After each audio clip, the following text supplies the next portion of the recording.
নমস্কার বন্ধুরা, আবার একটা নতুন ভিডিও নিয়ে আপনাদের সামনে উপস্থিত হয়েছি। এক কঠিন পরিস্থিতির সময় চলছে গোটা বিশ্ব।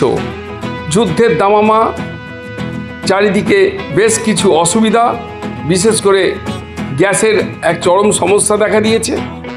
তার উপর আবার রাজনীতির রঙে ভোট এসে গেছে, নির্বাচন।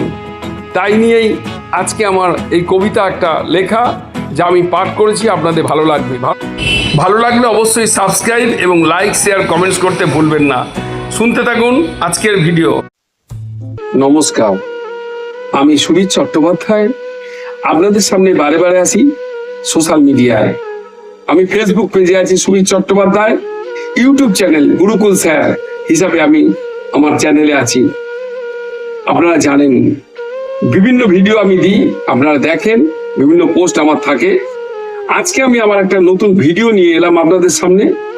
বর্তমান পরিস্থিতির উপর লেখা আমার এই কবিতাটা পাঠ করছি আপনাদের সামনে, শুনতে থাকুন।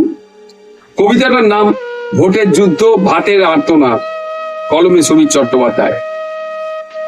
নির্বাচনী হাওয়া বয়ে যায় গ্রামে শহরে, দলগুলো ব্যস্ত এখন প্রার্থী বেছে নিতে ঘরে ঘরে। গতবার যারা ছিল কেউ আবারও মঞ্চে দাঁড়ায়, কেউ বা হারিয়ে গেছে নতুন নতুন মুখ সামনে আসায়। কেউ চলেছে কথা কাটাকাটি, তর্কের আগুন জ্বলে, কেউ বলে আমি জিতবো, কেউ বা স্বপ্নে দলে দলে। এক অদৃশ্য যুদ্ধ যেন শব্দে আর প্রতিশ্রুতিতে, কে জিতবে কে হারবে ভোটের এই মহাযুদ্ধ। ওদিকে গ্যাসের দোকানে লম্বা লাইন পড়ে, সাধারণ মানুষ দাঁড়িয়ে থাকে সকাল থেকে ভোরে।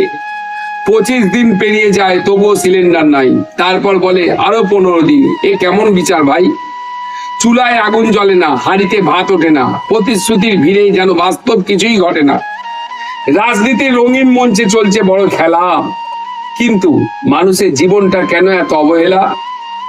শেষে প্রশ্নটা রয়ে যায় সবার মনের ভেতর, মানুষ কি চায়, শুধু ভোট না বাঁচার অধিকার?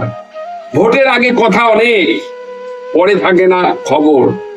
ভোট না ভাগ, কোনটা জরুরি বলবে কে এবার? নমস্কার।